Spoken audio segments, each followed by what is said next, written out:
पैदल चलकर लौट रहे 7 मजदूरों को मुंबई अहमदाबाद हाईवे पर एक टेम्पो ने उड़ा दिया है। 4 लोगों की मौत हो गई है, 3 की हालत गंभीर बनी हुई है। आपको ये भी बता दें कि ये ग्रुप गुजरात की तरफ अपने गृह राज्य की तरफ लौट रहा था, लेकिन गुजरात से इन्हें वापस लौटा दिया गया। वापस लौटते समय विरार के पास इन्हें एक टेम्पो ने उड़ा दिया। अब तक 4 लोगों की मौत हो चुकी है, 3 की हालत इसमें गंभीर है, 2 की शिनाख्त हो चुकी है, बाकी लोगों की शिनाख्त अभी होना बाकी है। ये बड़ी खबर है इस वक्त की। मुंबई अहमदाबाद हाईवे पर 4 मजदूरों की मौत हो चुकी है, 7 लोगों को एक टेम्पो ने कुचल दिया। ये सभी अपने गृह राज्य वापस लौट रहे थे। राकेश मेरे सहयोगी और ज्यादा डिटेल्स हमसे साझा करेंगे। राकेश, क्या है पूरी खबर? और शिविर, देखिए, ये जो पूरा ग्रुप है ये यहाँ से मुंबई से निकला था गुजरात से होते हुए राजस्थान जाने के लिए, और उसके बाद में रास्ते में जब ये गुजरात तक पहुंचे थे तब उन्हें वापस वहां से लौटा दिया गया था। और जब ये वापस वहां से लौट रहे थे तब वसई और विरार का जो इलाका है उसके ठीक बीच में वहां पर एक तेज आते हुए टेम्पो ने जो इन्हें कुचल दिया, जिसमें ये 7 लोग जो एक बार जख्मी हो गए काफी गंभीर रूप में। जब इन्हें अस्पताल ले जाया गया तो वहां पर इन 7 में से 4 लोगों को जो है डॉक्टरों ने मृत घोषित कर दिया। उनमें से 3 की जो हालत है वो अभी बेहद गंभीर है। उनमें से जो एक जो अभी है मरीज, उसकी हालत बहुत ज्यादा क्रिटिकल बताई जा रही है।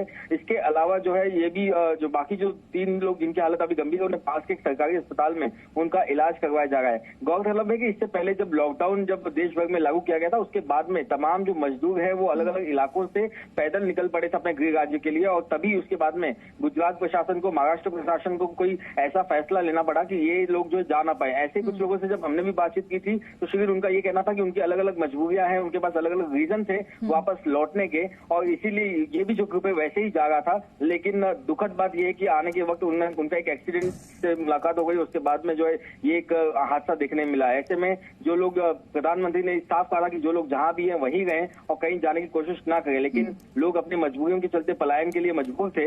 लेकिन फिलहाल इस मामले में अभी जानकारी ये है कि 3 जो लोग हैं जिनका उपचार किया जा रहा है उनकी हालत बेहद गंभीर है। ठीक है राकेश, आप नजर रखिएगा, आगे भी अपडेट आपसे लेते रहेंगे। तो ये दुखद खबर, लौट रहे थे अपने गृह राज्य लेकिन वहां से लौटा दिए गए और रास्ते में ये एक हादसे का शिकार हो गए। तो देश में कोरोना का कहर बढ़ता जा रहा है। भारत में कोरोना वायरस के मरीजों की संख्या फिलहाल 800 से ऊपर पहुंच चुकी है। केंद्रीय स्वास्थ्य मंत्रालय के जो ताजा आंकड़े हैं उनके मुताबिक देश में फिलहाल अब तक कोरोना के 808 मामले सामने आए। इनमें से 640 मरीजों का अस्पताल में इलाज चल रहा है। वहीं 67 मरीज अस्पताल से ठीक होकर घर लौट चुके हैं। 19 लोगों की अब तक कोरोना की चपेट में आने से मौत हो चुकी है। लेकिन कोरोना की वजह से देश में लॉकडाउन है, गरीब और मजदूरों पर इसकी वजह से संकट आ गया है, और संकट है रोजी रोटी का, आशियाने का। यही वजह है कि दिहाड़ी मजदूर सैकड़ों किलोमीटर पैदल अब अपने अपने घर की ओर निकल पड़ रहे हैं। कई मजदूर लॉकडाउन की वजह से फंस गए हैं रास्तों में, उन्हें खाने पीने में दिक्कत आ रही है। फैक्ट्री बंद हो जाने की वजह से मजदूर 100 किलोमीटर की भी दूरी तय करने से नहीं झिझक रहे और अपने घरों की तरफ बढ़ गए हैं। कई लोग पैदल ही अपने गांव की तरफ लौट रहे हैं। राहत हालांकि इस बात की है कि योगी सरकार ने 22 बसों से करीब 1500 मजदूरों को घर पहुंचा दिया है।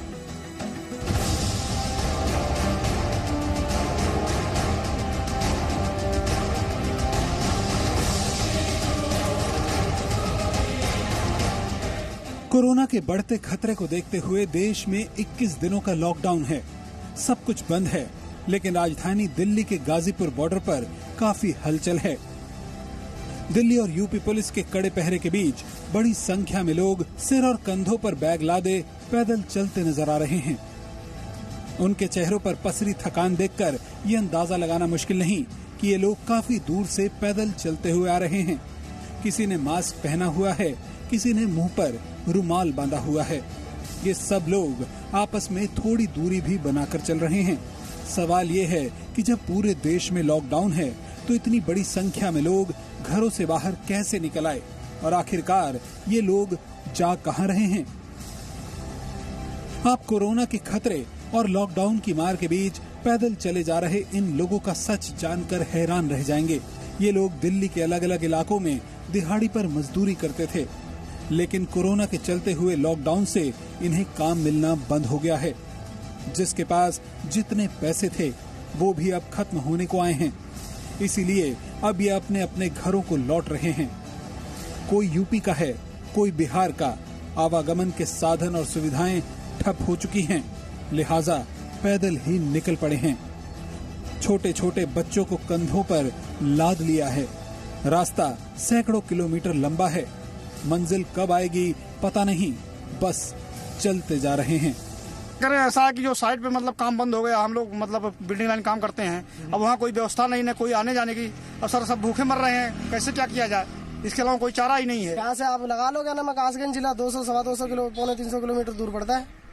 अगर साधन मिलेगा बीच में तो साधन में जाएंगे, अपने किराया दे के जाएंगे, नहीं तो पैदल तो जा ही रहे हैं, पैदल पहुँच जाएंगे 1-2 दिन में। कन्हैया लाल नोएडा के खोड़ा में रहकर मजदूरी करते हैं। कोरोना के चलते लॉकडाउन हुआ तो काम मिलना बंद हो गया। 2-4 दिन किसी तरह गुजारे, लेकिन मुसीबत कहीं बड़ी थी। हालात कब सुधरेंगे कुछ नहीं पता। घर में छोटे बच्चे हैं, भूखों मरने की नौबत आन खड़ी हुई। ऐसे में कन्हैया लाल को अपने गांव जाने का ही रास्ता समझ में आया। क्या करें सर जी, मरना है तो सब कुछ करना है, यहाँ पड़े पड़े घर में कैद होके थोड़ी मरना है। कम से कम बच्चों पहुंच जाएंगे तो बच्चों में तो मरेंगे। लेकिन सरकार ये कह रही है कि राशन दिया जा रहा है। अरे कुछ नहीं हो रही है, कुछ नहीं, जब पानी तक की प्लांट भी बंद है, सब कुछ, तो सरकार कहने से पेट भर रहा है। अब जरा नोएडा की इन तस्वीरों को देखिए। ये लोग चलते चलते थक गए हैं। मूल रूप से यूपी के बदायूं जिले के रहने वाले ये लोग दिल्ली के संगम विहार में मेहनत मजदूरी कर जिंदगी गुजार रहे थे।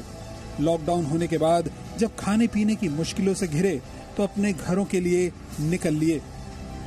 बाहर निकलने पर ये कोरोना की जद में आएंगे। पुलिस इनके खिलाफ एक्शन ले सकती है। इनमें महिलाएं भी हैं और छोटे बच्चे भी। पैदल चलते चलते हिम्मत जवाब दे गई तो सड़क किनारे फुटपाथ पर बैठ गए। यूं तो ये पलायन 4-5 दिन पहले ही शुरू हो गया था, लेकिन मंगलवार की रात जब पीएम मोदी ने पूरे देश में 21 दिनों के कंप्लीट लॉकडाउन की घोषणा की तो उसके बाद इन लोगों की उम्मीद ही टूट गई। सब मेहनत मजदूरी करने वाले आदमी है, रिक्शा भी बंद है, फैक्ट्रियां भी बंद हो गई, खाने पीने कुछ है नहीं है, क्या करेंगे फिर? 20 दिन का और बढ़ा दिया आगे सरकार ने। कोरोना की वजह से जब दिल्ली एनसीआर में तमाम काम धंधे ठप हो चुके हैं, तब से उन लोगों का ये हाल है जो रोज मेहनत करके कमाते थे और शाम को चूल्हा जलाते थे। यूपी बिहार से आए नौजवान और बड़ी उम्र के भी ऐसे तमाम लोगों के सामने अब जिंदगी के साथ साथ रोजगार का संकट पैदा हो गया है। ब्यूरो रिपोर्ट, जी मीडिया।